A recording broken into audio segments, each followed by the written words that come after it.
Good evening, ladies and gentlemen, and you're all very, very welcome here this evening to St Mary's University for the inaugural lecture of our latest professorial appointment, Lord Pole of Bayswater.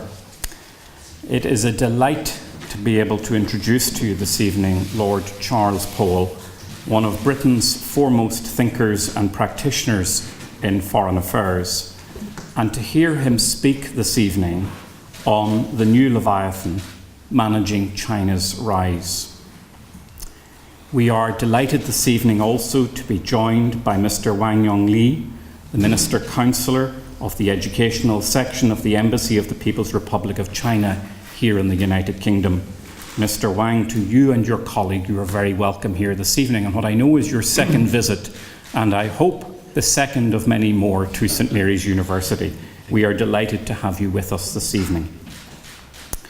Ladies and gentlemen, Lord Pole was for many years Private Secretary and Foreign Policy Advisor, also on Defence and Intelligence, to Baroness Thatcher when she was Prime Minister, and he then went on to serve in the same position in the early part of Prime Minister John Major's tenure in Downing Street.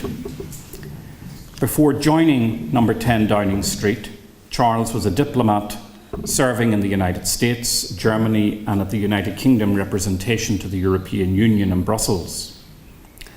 Since leaving the diplomatic service in 1992, Charles has been an international businessman and board member of several major international companies, including Louis Vuitton, Moet Hennessy, the Jardine Matheson Group, Caterpillar, and the Northern Trust Corporation, and also on the advisory boards of Rolls-Royce, Barrick Gold and Chubb. Away from the political and business world, Lord Powell has also undertaken a number of other roles, sharing his expertise as chairman of the trustees of the Syed Business School at Oxford University, chairman of the British Museum Trust, and a trustee of the Aspen Institute. He is also an honorary fellow of Somerville College, Oxford, of King's College, London, and of the Ashmolean Museum in Oxford. Charles was created a life peer in 2000 as Baron Pole of Bayswater and sits in the House of Lords as a crossbench member, and he also serves on Parliament's Joint National Security Strategy Committee. His association with China, which he will be speaking on tonight, includes a decade as President of the China-Britain Business Council and service as Deputy Chairman of the Fudan University Business School Advisory Board. Lord Powell, Charles, if I may, we are honoured to hear you speak on what is a fascinating and topical subject. You are most welcome with us here tonight to deliver your inaugural lecture as a professor at St Mary's University, and it is our privilege to have someone of your integrity and stature here this evening, and you are very welcome to the St Mary's community. Thank you.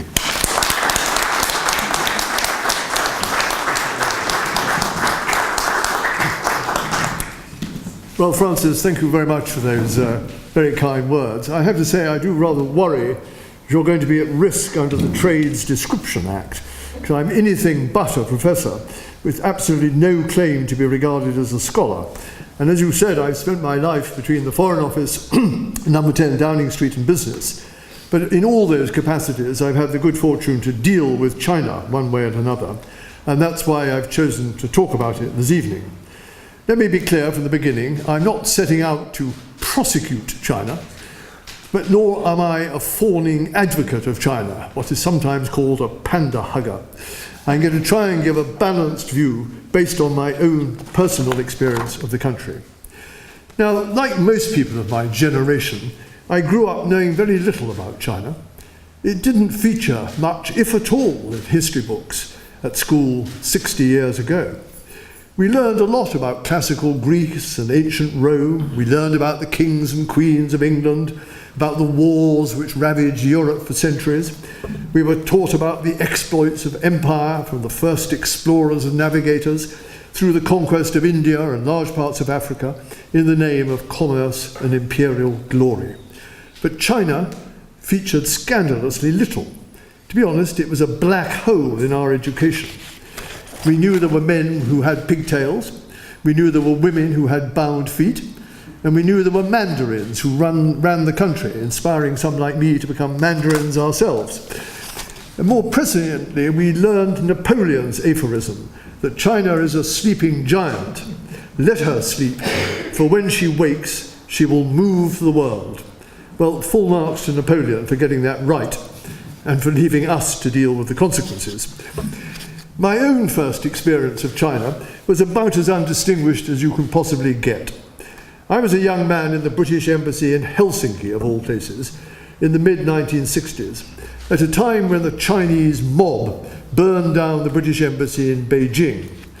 China's National Day was imminent, and our ambassador in Finland had to decide how the embassy should be represented at the Chinese celebration, which protocol demanded we attend.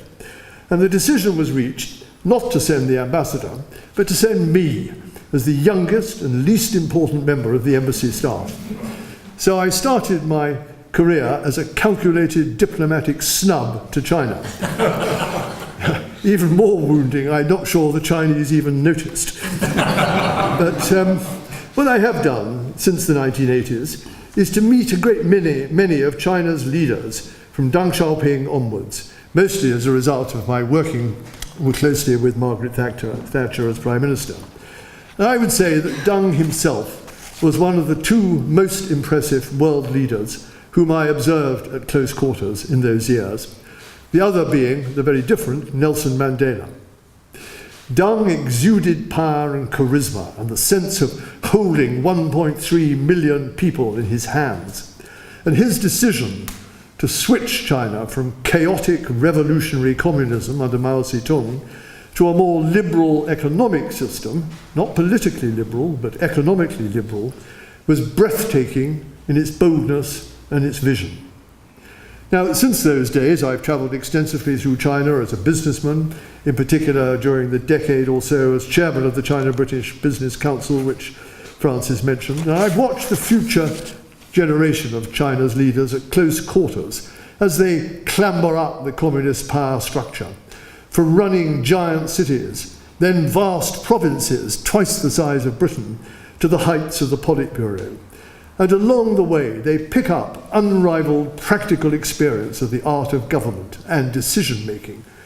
Their expertise, their preparedness for the very top jobs, is simply in a different league to that of our own often rather callow politicians, whose claims to high office rest mainly on ability to debate on the floor of the House of Commons. But our ministers do, of course, have two advantages over their Chinese colleagues: legitimacy and accountability. It may take them longer to get a bypass or an airport built in Britain, but at least you know that they have been freely elected and will be held accountable at the next election. Even so, I greatly respect the capabilities of those who govern China, as well as of the Chinese people, who have endured so much and achieved so much. Now, looking back over my working life of more than half a century now, I would say there have been two truly seismic events in world affairs. The first was the end of the Cold War, and the second has been the rise of China. I might have added the creation of the European Union to the list. Yet while the European Union has greatly benefited its own citizens, its impact on the rest of the world has been disappointingly slight. Economically, it has not provided anything comparable to the global injection of demand which China has delivered since the mid-1990s, and in terms of hard power, it remains a dwarf. Moreover, while the Cold War and the creation of the European Union are features of the past, though President Putin and President Juncker might disagree with that, the rise of China and its implications is very much today and the future. We can't actually tell yet how far China will rise. Will it become a superpower to challenge the United States on an equal footing, or will it fall short of that? It's a crucial question, and one I shall examine in the course of my remarks.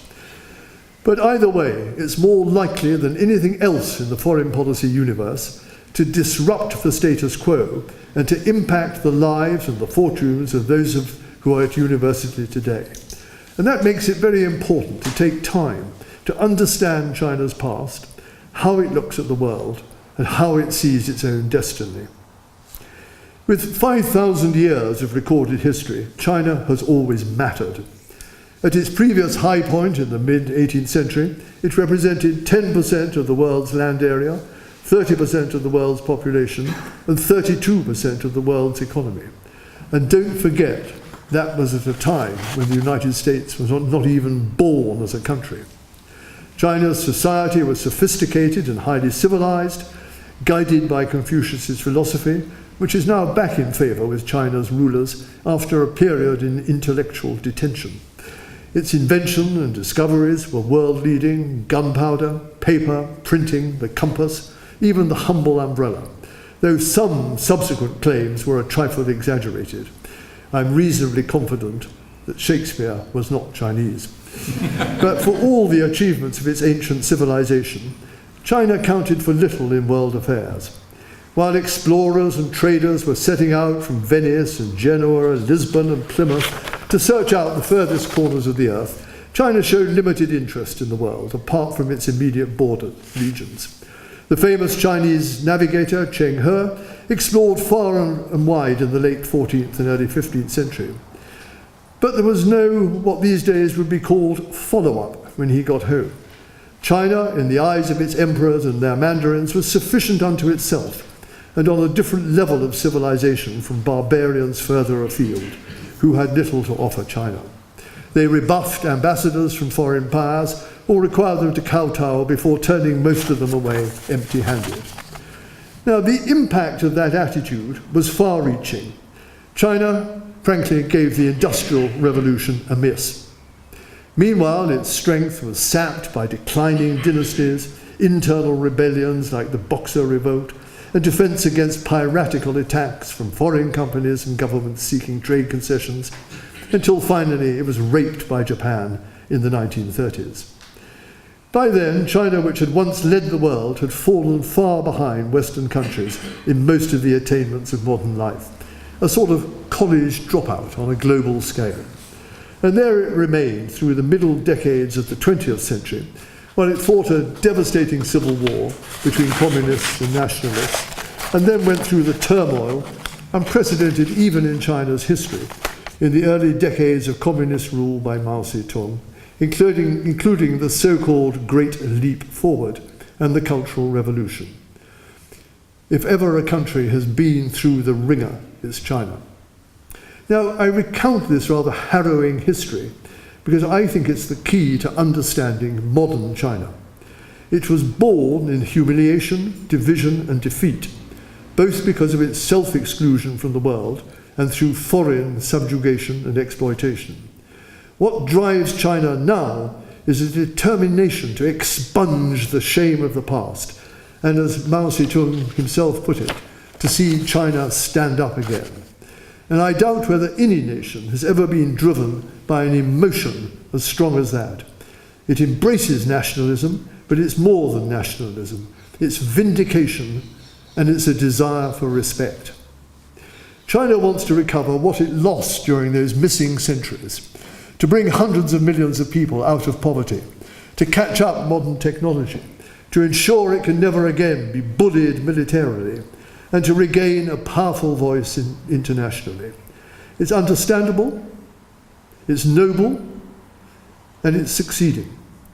But it also makes China exceedingly touchy and sensitive to deal with, particularly over any intrusion into its internal affairs or challenge to the unity and integrity of its territory, including Hong Kong and Taiwan. And China's renaissance is also creating some risks for the rest of us. In the lifetime of many of you here, channeling China's re-entry to the global stage and enabling China to find its place commensurate with its history, with its size and with its ambition, without dividing the world into hostile and even warring camps, will be the single most important task of those who have to manage world affairs. Now, Deng Xiaoping, a very great leader, set the country on the path of reform and opening up in 1979. And since then, China has lifted more people out of poverty than any country or international organization, whether it be the United Nations, the World Bank, more than anyone in history, and continues to do so. In short order, it's become the world's second largest economy. Within a few years, it will be the largest. With the proceeds of that extraordinary growth, it has built a modern infrastructure. It has channeled huge funds into the technologies of the future, spending a significantly higher share of its gross domestic product on research and development than Western competitors do. It has created a vast middle class of consumers able to achieve the ambition of owning their homes, buying a car, and enjoying a foreign holiday. Its foreign trade has multiplied many times over. Just to take one example, between 1986 and 2016, China's trade with the United States alone went from a mere $8 billion every year to $578 billion. Anyone who's mathematical can work out the multiple. China is the world's biggest importer of raw materials. It has more miles of highway, or motorway as we like to call it, and high-speed railway than any other country. And this year alone plans to build another 3,200 kilometres of high-speed railway. Think how long it's taking us to develop a railway somewhere between London and Birmingham. Taken all together, that's not a bad record for 40 years, pretty much from a standing start. Yet, despite this impressive record, China is very far from having resolved all its economic and social problems in one dramatic spurt. Size is one thing, wealth is another. The IMF ranks China only 75th in the world in GDP per head. That's just behind Mexico and Thailand, making it at best a middle-income country. Now, one can argue whether China's a rich country with lots of poor people or a poor country with lots of rich people, but either way, it's still got a long way to go to join the ranks of the rich modern economies. And predictions about it overtaking the United States have to be taken with a very large pinch of salt. And let's look for a moment at the hurdles which stand in the way of China breaking out of the middle-income trap and into advanced economy status. First, I would list the damage done to the natural environment by China's unconstrained industrial advance. It's been severe, as anyone who sees television pictures of the poison fog which descends on its main cities knows. China is responsible for 27% of the world's emissions. Now, it has begun to grapple with pollution, whether air, water or food, and it is leading in some areas of climate-friendly technology, like battery development and electrical vehicles. But far more dramatic measures are still needed, in particular, reducing the very large number of coal-fired power stations, both those in China itself and the 700 coal-fired power stations which it is currently financing all around the world.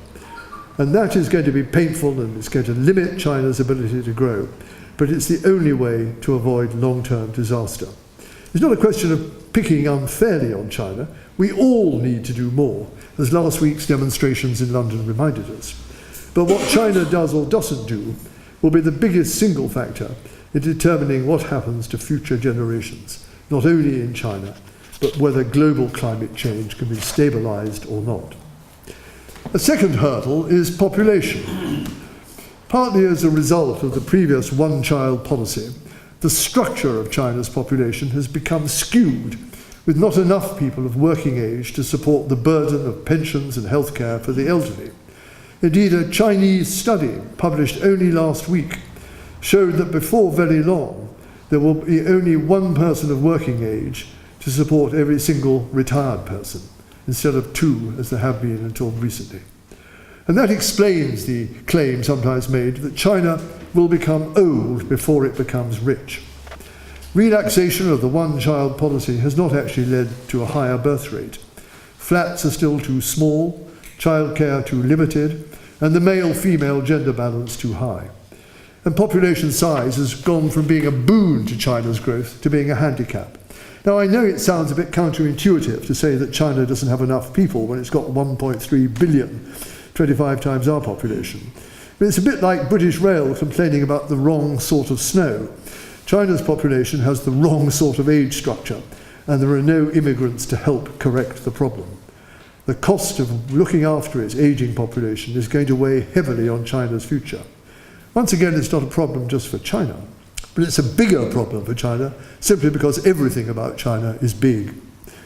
A third hurdle will be rising costs. One of China's great advantages so far in growing so fast has been its enormous reservoir of low-cost labour, and that's enabled it to compete against all comers, particularly when it comes to assembling Apple iPhones and other high-tech products. As China's costs rise, that advantage is now being lost to even lower-cost competitors elsewhere in Asia, particularly Vietnam, Indonesia, and Bangladesh. And so one could say the deck is no longer stacked in China's favour. A fourth warning light for China's future growth comes from the trade war initiated by President Trump. Now, if I'm fair, I would say that for too long, China's been allowed to get away with illegal and unfair trade practices, despite having promised to put its house in order when it joined the World Trade Organization nearly 20 years ago. And now the chickens are coming home to roost. President Trump is pushing China to cease stealing Western technology, to stop forcing Western companies to hand over their technology as a condition of doing business in China, to create a level playing field so that foreign companies compete on the same terms as China's own companies, and to stop unfairly subsidizing China's products. In other words, he wants China to trade fairly. And he is right. Not something one often says about President Trump. It looks as though an agreement could be close, but it will need to be more than promises of good intentions on China's part. There will need to be mechanisms to ensure they deliver. And bad habits are going to be hard for China to kick. Its companies will be exposed to a much greater degree of competition, at least until it figures out how to be both competitive and to play by the rules.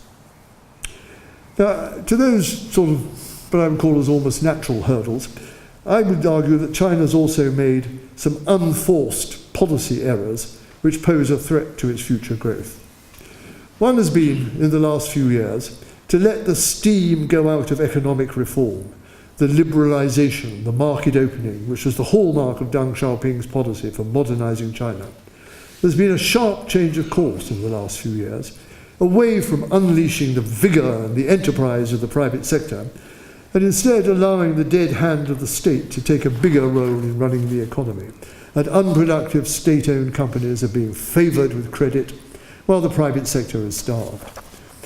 The reasons for the change, of course, are a combination of ideological, building socialism, and, frankly, fright by the Communist Party's leaders at the loss of central control which resulted from allowing market forces a larger role. Nothing matters more to China's leaders than keeping control. That is the price they pay for the lack of democratic accountability.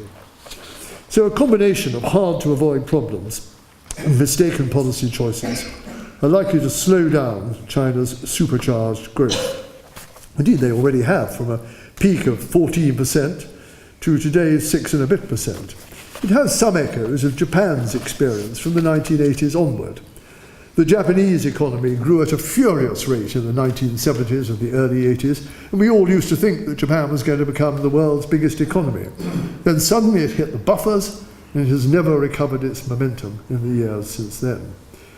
Please don't think I'm predicting the imminent collapse of the Chinese economy.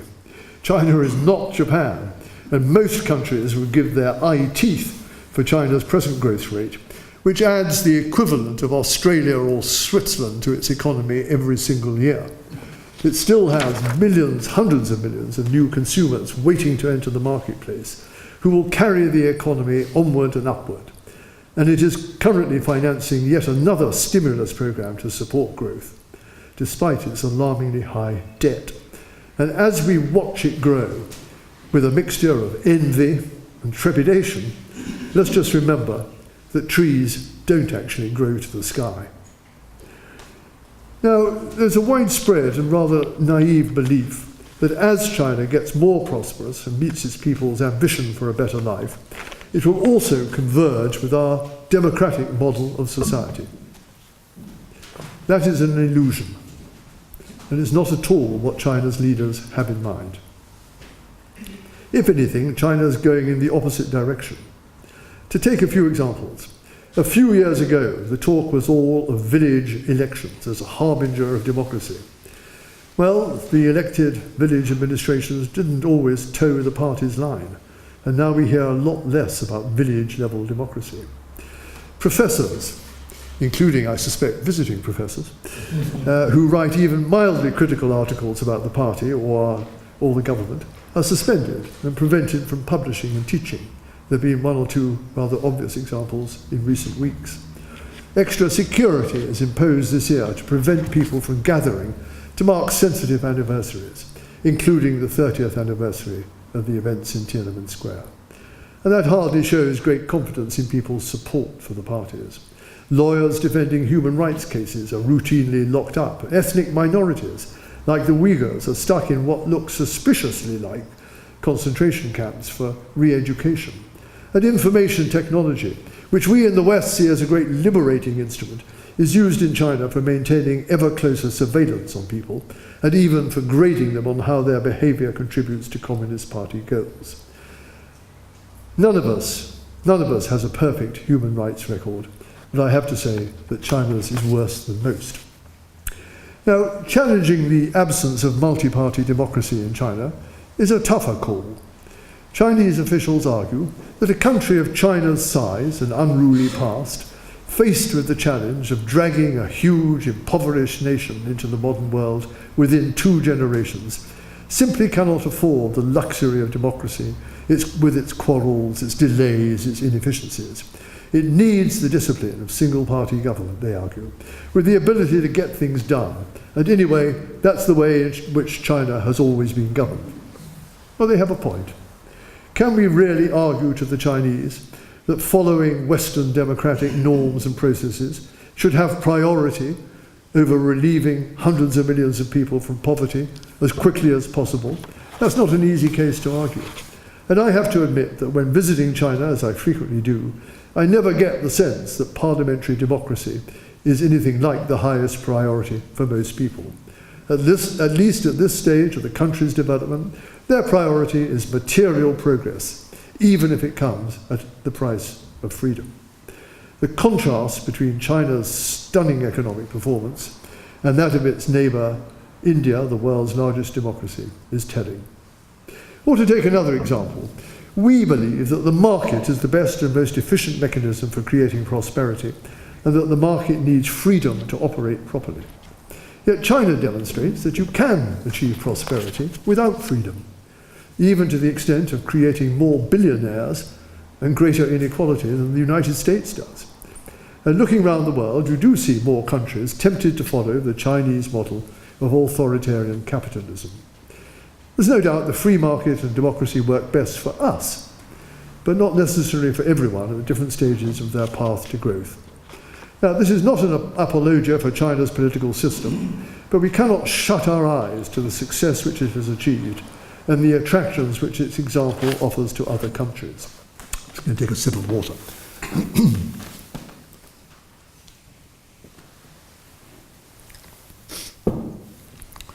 Now, how should we handle ethical dilemmas about the nature of China's society? Should we protest to the Chinese about every transgression of our values, even if it puts in jeopardy our ability to cooperate and do business with them, thus damaging our own interests? Or do we take the pragmatic view that protests about China's very different system aren't actually going to change anything, so why make a fuss? Other countries will simply pick up any business we sacrifice. It might make us feel virtuous, but is it really worthwhile? Surely whatever change happens in China will come about from within China, not from outside. And the way to encourage change is to demonstrate the superiority of our democratic system as the best model to be followed. And I have to say, I'm afraid, that that would be a more persuasive argument if we were making a better job of being an example. Brexit, knife crime, dismal economic productivity are not exactly great advertisements for our system. I would conclude there's no single golden rule how you handle these issues. Where we are directly responsible, we have to do what's right. Chris Patten, as the last governor of Hong Kong under British rule, was right and courageous to stand up for the right of Hong Kong's people to a modest degree of democracy before 1997, even at the cost of enraging the Chinese government. And whether the Chinese like it or not, we have a continuing moral obligation to the people of Hong Kong, even after 1997, and its return to China's sovereignty. We must speak up if we see the rights which they were guaranteed in the joint declaration on Hong Kong's future, agreed by Margaret Thatcher and Deng Xiaoping in 1984, if we see that being put at risk or traduced. But there's no need for us to pick unnecessary fights. For instance, meeting the Dalai Lama at a government level, as David Cameron and George Osborne did a few years ago. Of course, the Dalai Lama is a respected religious and spiritual leader, and he should certainly be in this country and meeting people like the Archbishop of Canterbury and the Cardinal Archbishop of Westminster.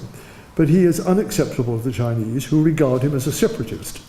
Meeting him at government level is not going to alleviate the situation in Tibet one iota, but it does inflict damage on our interests. Now, I know that pragmatism is a dirty word in any discussion of ethical issues.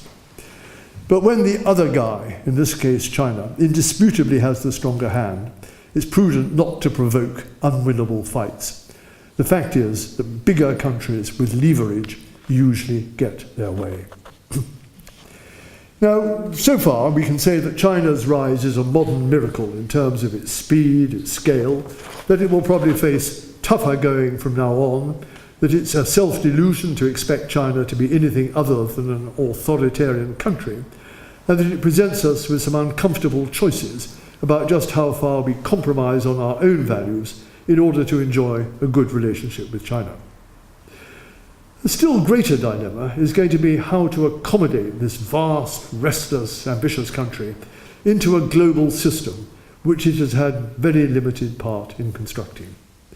It's often referred to as the Thucydides trap.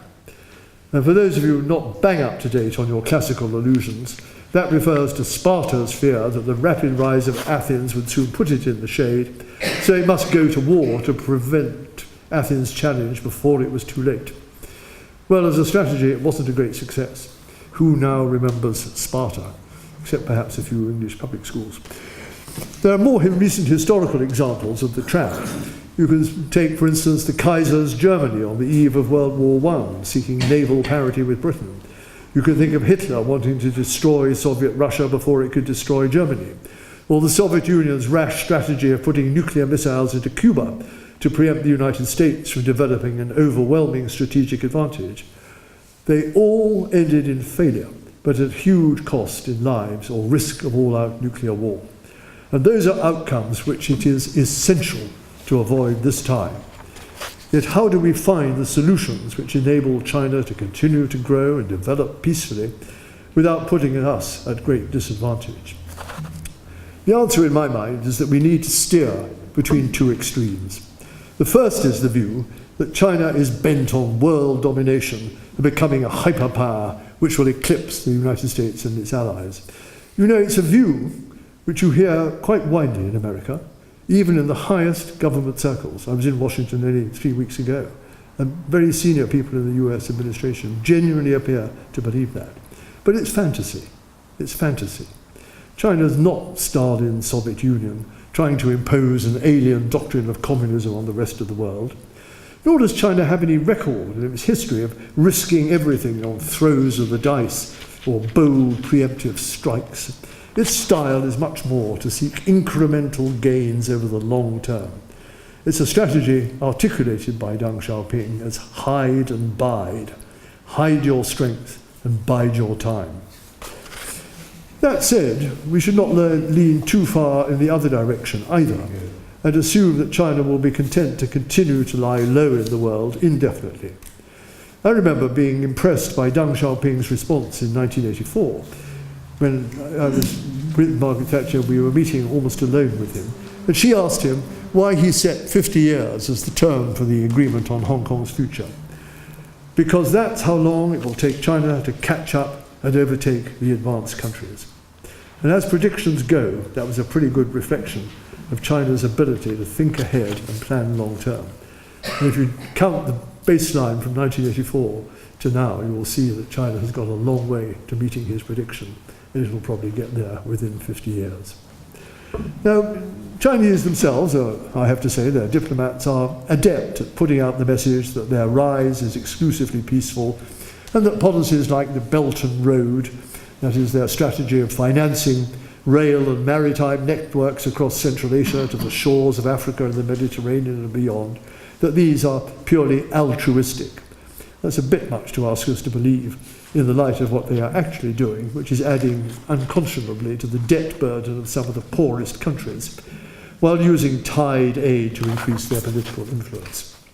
The truth is that China is just as addicted to realpolitik and tough-minded pursuit of its national interests as any other large country. Not worse, just the same.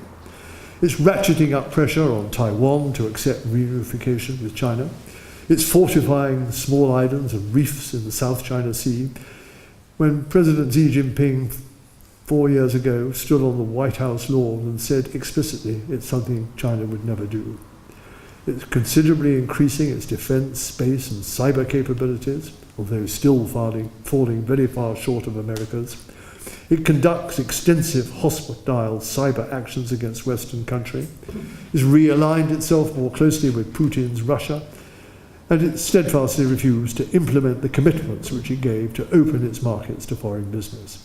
And its goal is, not unnaturally, a world order more suited to China's interests and values. Even so, not every aspect of China is sinister or threatening. We should not demonize its activities or talk ourselves into a Cold War mindset. China has legitimate national interests of its own, particularly gaining access to sources of raw materials around the world, most of which have long been preempted by British, American and other big oil companies and so on. So we have to be understanding about that. The key question is, how do we handle it?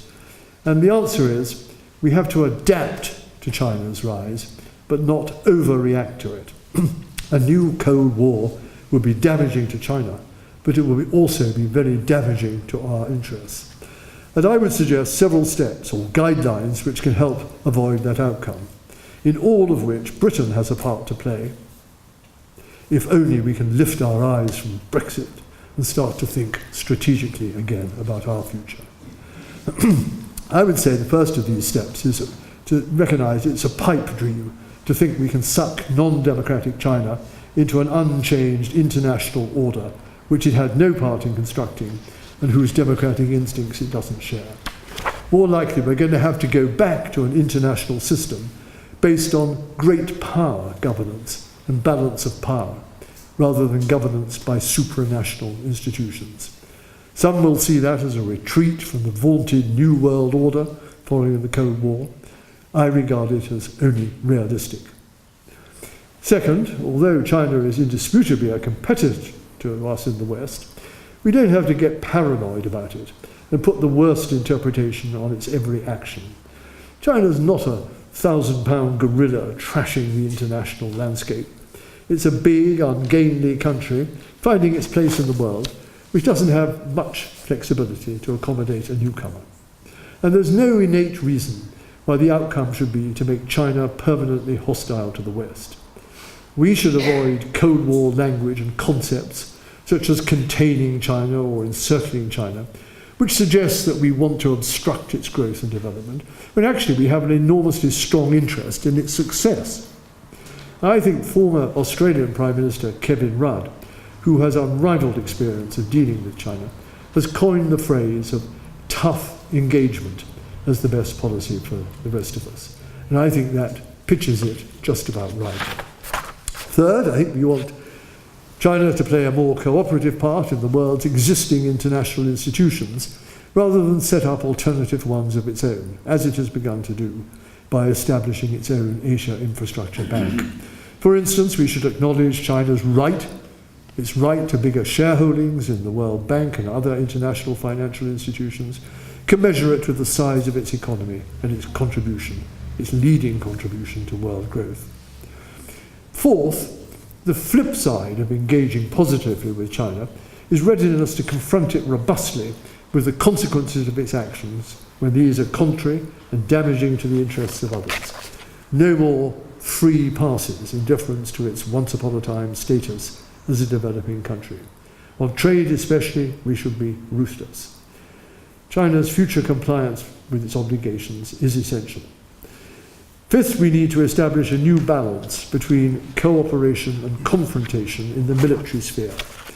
It is unacceptable for China to claim exclusive access in the South China Sea, making it in effect a Chinese lake. Its claims to that have been rejected by the International Court.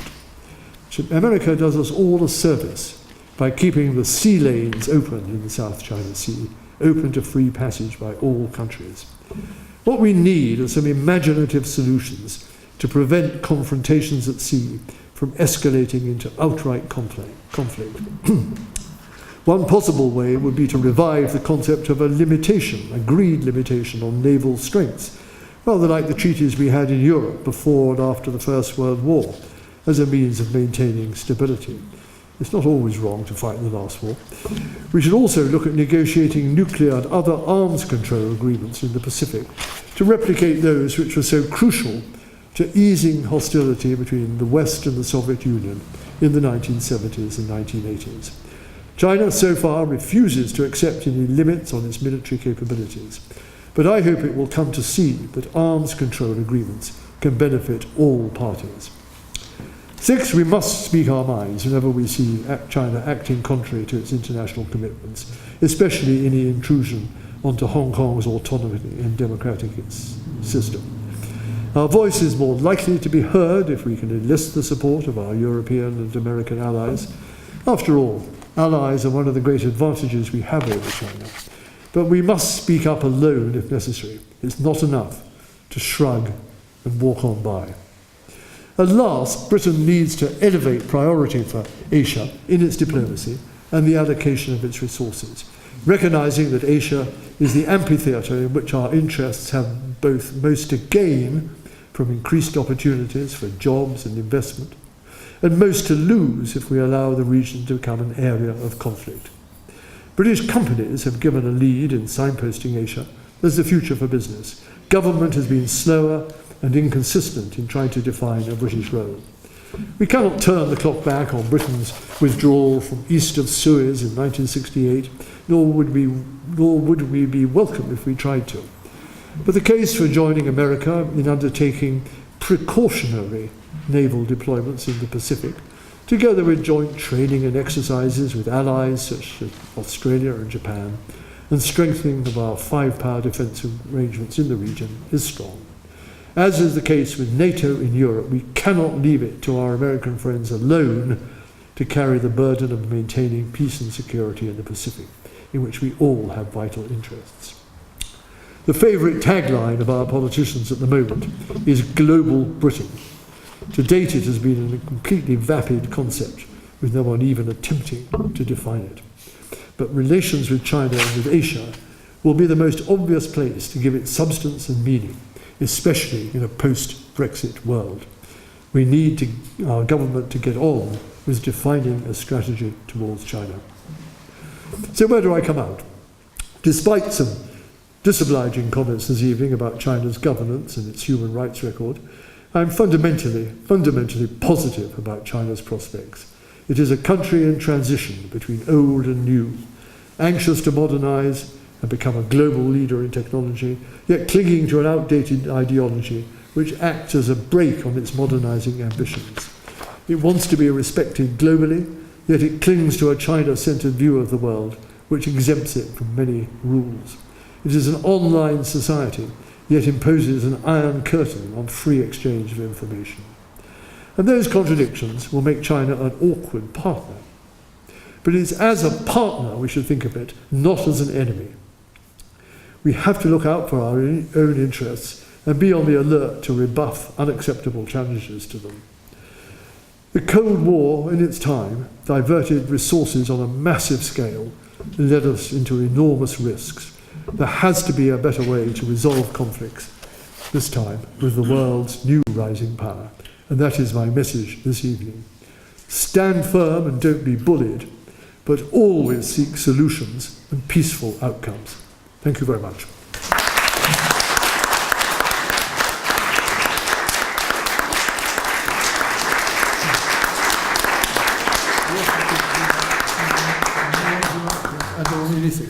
Well, the moment will come in a while to say something more wide-ranging about what we've just heard.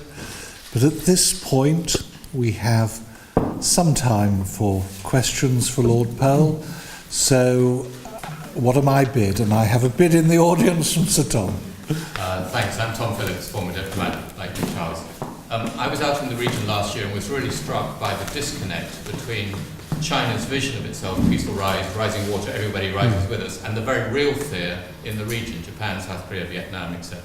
You haven't talked at all about how people in the region perceive China and the lack of security or other structures there. What do you think should happen in terms of evolving regional mechanisms, and how should the West balance its relations with China with those who fear China living in the region?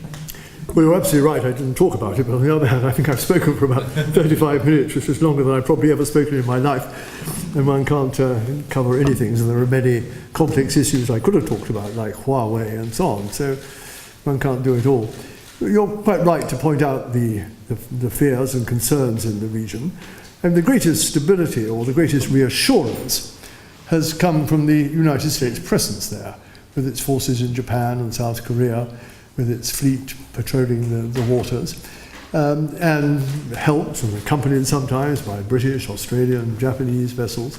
And we still have the so-called five-power defence arrangements there. And I think those all help to give regional countries a sense that they won't be just left at China's mercy. And I don't mean that in the sense that China has hostile intentions about them, but simply that China so greatly is so much bigger than them that it sort of overshadows them, and they like to think there's a balance in the region by which they don't become just pygmies in front of the Chinese giant. I'm always rather against being prescriptive about how other countries should do things. It's difficult enough to try and find out how we should do things, let alone telling other people. But I think associations like ASEAN, APEC, the new Trans-Pacific Trade Agreement, which President Trump has very stupidly withdrawn America from, those sort of organizations are the best way to give other Asian countries some assurance. And so we should be members of them where we are eligible to be members or observers, simply because it just helps. The sense that there's a presence from other friends as well as China in the region is very important to establish. Right. Do we have another question? Over there, thank you. You started your speech by mentioning the time when you were very young.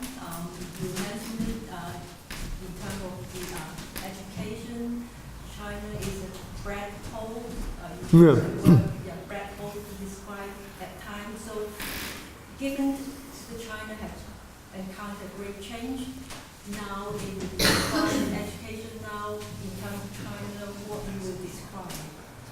Well, it's a completely different world now. Yeah. I mean, I was talking about, you may not believe this, but the 1940s. Most of you regard as ancient history, which happened long before any of you were born. But generally then, we were not taught in school at all about China. I mean, we really weren't. And now, of course, we all know a lot about China. It's in the news every day. I mean, The Economist magazine has its own section on China.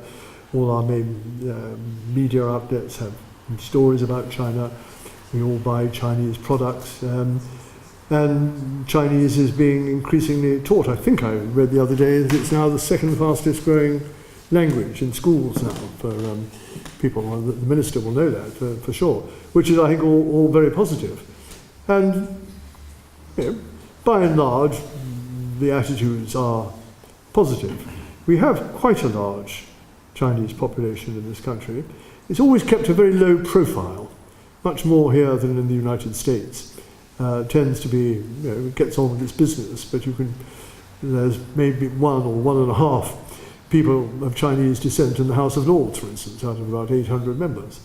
I think there are none at the moment in the House of Commons. And so people don't sort of see China face to face in this country as much as would be desirable. Where they do, it's mostly in the city of London, where the banks and so on have their offices.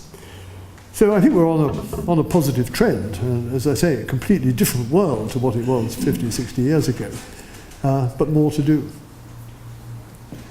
Well, thank you. And at the back, please. Could you tell us a little bit more, in your view, about the gradual expansion of China within Africa and the Caribbean in light of the withdrawal of the Americans and the British from those regions? Well, it's a very good question indeed. Of course, it's been to the fore this last week with the China Belt and Road project being the subject of a great conference in Beijing, where a number of countries have sort of signed up to the Belt and Road. I don't know if everyone is au fait with what the Belt and Road is, but basically it's a gigantic aid program giving financial aid for the development of transport links, principally ports and other roads and railways, right across Central Asia and now extending to Africa too, with finance on what is arguably quite favourable terms, but actually has brought several countries to their knees virtually. And there have been cases where China has, in default of payment for its loans, has seized the assets. For instance, in Sri Lanka, there's a port and so on. And certainly the impact of China is being felt. I have to say, I don't think it always goes about it in the best possible way. In Africa in particular, now, goodness knows, we in Britain have plenty to apologise about and how we treated Africa in past centuries and past times. But my experience, which is not very extensive, from Chinese operations in Africa is that everything is Chinese.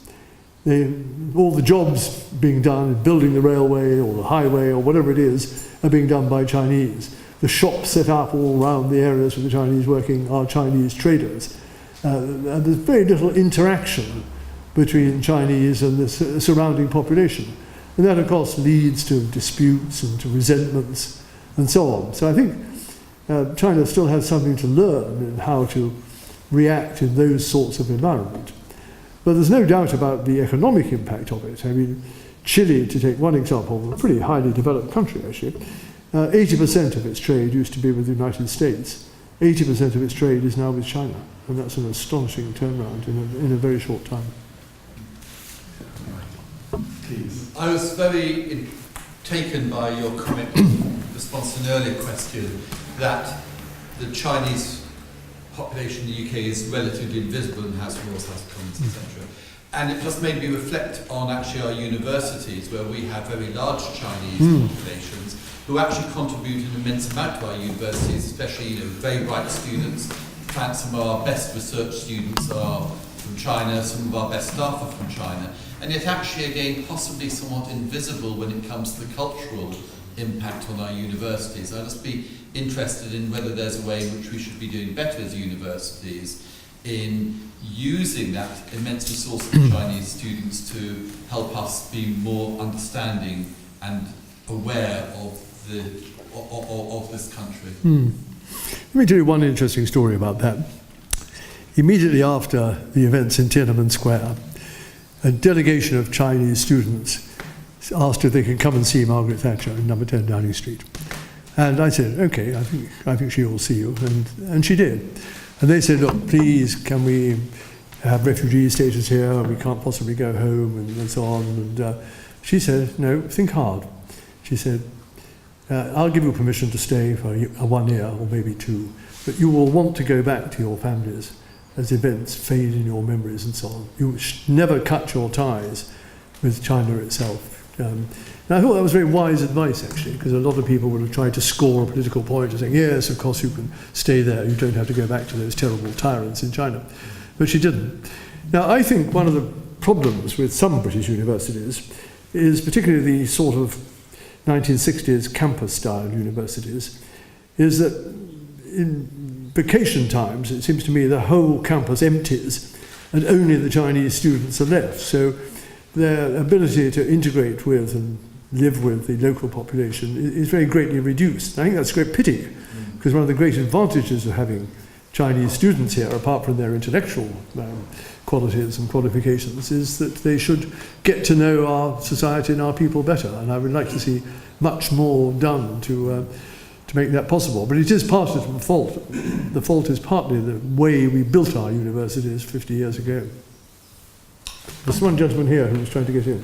So in the beginning of your speech, you mentioned China's sometimes rather representative reaction when it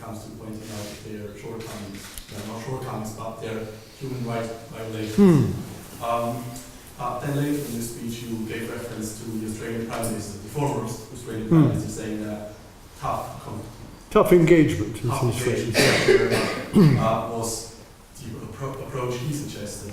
So how would you combine, like how do they deal with each other? I don't really... Well, I think the positive I thing... guess you know where the question goes. If you engage tough, doesn't that provoke exactly this kind of hypersensitive reaction which is damaging to foreign affairs? Well, being tough is not just a question of whether or not you criticise human rights. Being tough is negotiating strongly. It is dealing with these trade issues which President Trump is pursuing at the moment. That's tough, but it's engaging. The important thing is you should engage with China, not believe you can isolate China or get around it and ignore it. So I think that was the message that Kevin Rudd was trying to convey. Engagement, but don't be patsies, don't let yourselves be pushed around. There was a time, I would have to say, when China pleaded rather successfully that it was a developing country still and we couldn't be too hard on it and this and that. And that time is past. I mean, there's no doubt that China can look after its own interests very, very well. And it must be prepared to face other countries being as tough with it as it's been with us sometimes. And I've done a lot in the business world with China. As I said, I was chairman of the China-Britain Business Council for 10 years and travelling around and watching and learning from the experience of British companies. It was awful, actually. I mean, they could not do business in China unless they were prepared to hand over their technology, which meant usually that they only wanted to offer sort of second-grade products. They didn't want to give their best products to China because they knew they would get ripped off on the technology, and the next moment you would find Chinese firms doing that. And I have to say, even this morning, I had a meeting with the chairman of Airbus, which is one of Europe's greatest companies, and we were talking about what a big market China is for them at the moment, particularly the expansion of, I've forgotten how many hundreds of airports there are in China or going to be, and so on. And he said, yeah, it's a great market for us, but the whole time we're conscious of they're looking over our shoulders to see how we do it, and then exploit it for their own reasons. So one really does have to be tough on that sort of thing. It's just a question of fairness, it really is. Right, if there's a couple we have time for two more, so if I take you there and then we go to the back and then we move on to other things. Okay. Thank you. I'm looking backwards a few months to the beginning of 2019, and the equity market as well as the currency depreciated a lot at the same time. And I would like to hear your opinion about that. If you think it is a sign of a real distress in the global economy, or do you think that China's policymakers found a way to build up stability, economic stability?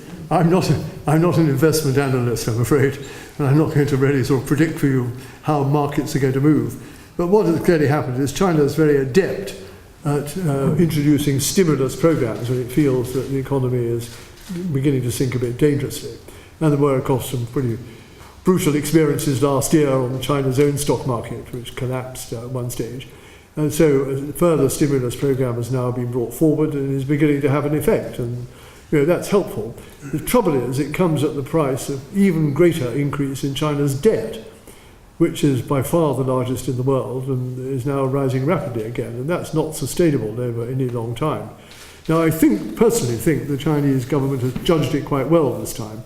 It is not having the vast stimulus program which it had 3 or 4 years ago when it just built everything in sight and infrastructure, airports every second week and that sort of thing. It has gone for a more limited one than that, but nonetheless there are always dangers when you take emergency action to inflate an economy, then you do run into problems along the way. And I would say that I'd be very surprised if China's growth this year exceeded last year's 6.4%. Indeed, I would expect it to be somewhat lower, not cataclysmically, but 0.1 or 0.1 or 0.2 lower. But that's just, my bet's as good as the next person's. Thank you. And then finally, gentlemen in the back. Thank you. Chris Wild, Senior Politics and International Relations at Mary's University. I'm very interested to hear about your comments on the Beijing Consensus and the role of China in Sub-Saharan Africa, but also Latin America as well, the developing world more broadly. Do you think these principles of the Beijing Consensus and the associated institutions like the Asian Development Bank, the BRICS Bank, the Belt and Road Initiative will come to rival and replace the Western equivalent of the Washington Consensus? Well, that's a very, very big question to tackle. I mean, there are indicators, in a sense, both ways. I mean, China has started setting up its own institutions in parallel to existing ones. In a sense, that's a pity. I mean, I think it would have been better, frankly, if China could have used the existing Asian Development Bank as the main source of funding for the Belt and Road project, but it decided it wanted to go a different way. And in part, it's quite clear why, because almost all the contracts for these projects go to Chinese companies. And there is not the level of transparency in financing which the Asian Development Bank would insist upon. It's getting better, but it's nothing like the same quality yet. So I think to talk of consensus is rash. One point which you are certainly right about is it's America's withdrawal from so many of these areas under President Trump, which is creating opportunity for China to enlarge its influence. And that, I think, is a great pity that America has backed away and has not been prepared to put more money into many of these countries. And we saw just the last month's growth in the American economy is 3.2%. Well, that's actually huge for an economy the size of the United States. But there's no sign that President Trump wants to use it for anything but the benefit of his re-election. So he can boast that he's got the stock market up and growth is coming. Well, that's fine. All politicians do that. But it's better to do it if you're also doing something constructive about America's role in the world and not really just virtually abandoning that and focusing just on one or two issues. Trying to reach an agreement with Kim Jong-un, which I think is, well, I'm not sure it's probably would be my highest priority anyway. And so some other targets like that. He's too selective. He doesn't have a world view. He just has a view of the United States, and it's very closely linked to his own personal interests as president who wants to get re-elected. So I think that's all I would say on it. But it's like so many things involving China. It's no good really answering questions instantaneously. You have to look at what's going to happen over 10, 20 years to really understand the reality of China's rise and what the impact will be. The best one can do at this stage is simply try to influence it and qualify it a bit by setting limits in some areas, by being open to engagement in others. But then look back, when some of you come to give this lecture in 40 years' time, you can describe how wrong I was. Anyway, thank you very much.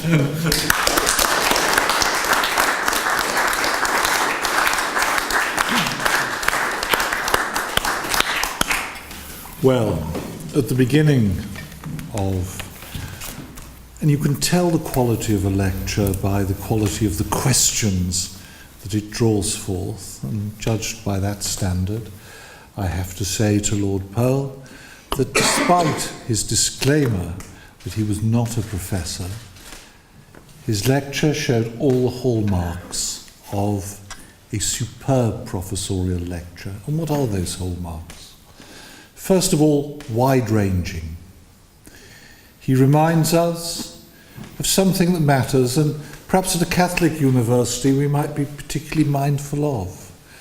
There is only one, if you would describe the Chinese state as an institution, there's only one institution that has any claim to have lasted, and it's only half as long as China, and that is, of course, the papacy, which thinks in terms of centuries, quite rightly.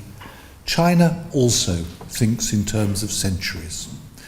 And we might remind ourselves that when our ancestors were painting themselves with woad, China was the centre of the world's most advanced civilization. And one of the things that Lord Pearl's lecture gave us was a real sense of the long continuity.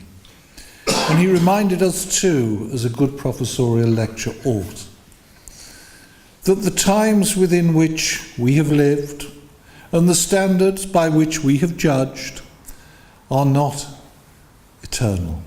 They are not those of 4,000 or 5,000 years. They're not even those of several thousand years. I hesitate in a lecture around China to mention Lord Palmerston, for obvious reasons, those of you who are aware of the Opium War. But I mention him nonetheless, because what Lord Pearl, and if he will pardon me, an expert practitioner and theorist of diplomacy reminded me of, was what Kissinger says in his great book on diplomacy, and Kissinger is a voice well worth still listening to. And there were echoes of Kissinger, and I can give Lord Pearl no greater praise than to say that some of his comments reminded me of Kissinger. Palmerston said that a state has no eternal allies and no eternal enemies. It has eternal interests. That China is well aware of, and it would be advisable, I think, for the international community to remember that the current system, and again this was where I thought Lord Pearl was spot on, it was a system created without China's participation. It would be utterly unreasonable, and in fact unique in the history of world politics, for a rising power not to want the international system to adapt, to accommodate it. Tough engagement indeed will be required around that, but a refusal to go there simply recreates the situations out of which wars grow. And that would be a disaster for everybody. So what Lord Pearl has done this evening is what a good professor should do. He has given us the longue durée. He has not shirked from what is perhaps the most difficult thing for any professor to do, which is to strike a balance between fair criticism. In fact, if you want to know what tough engagement could sound like, you could do much worse than just to reflect on the way Lord Pearl has presented what he's presented to us this evening. That's tough engagement.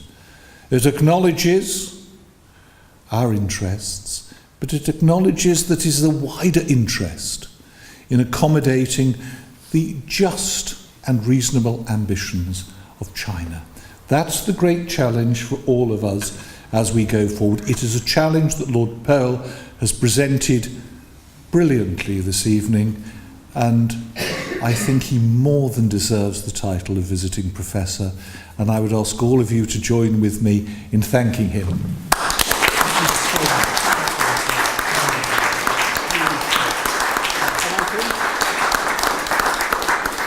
And as is traditional, and in all diplomatic circles, gifts are to be presented. And on behalf of the St. Mary's community, I'd like to welcome our newest visiting professor with a small gift from all of us. Thank you so much, Lord Pearl.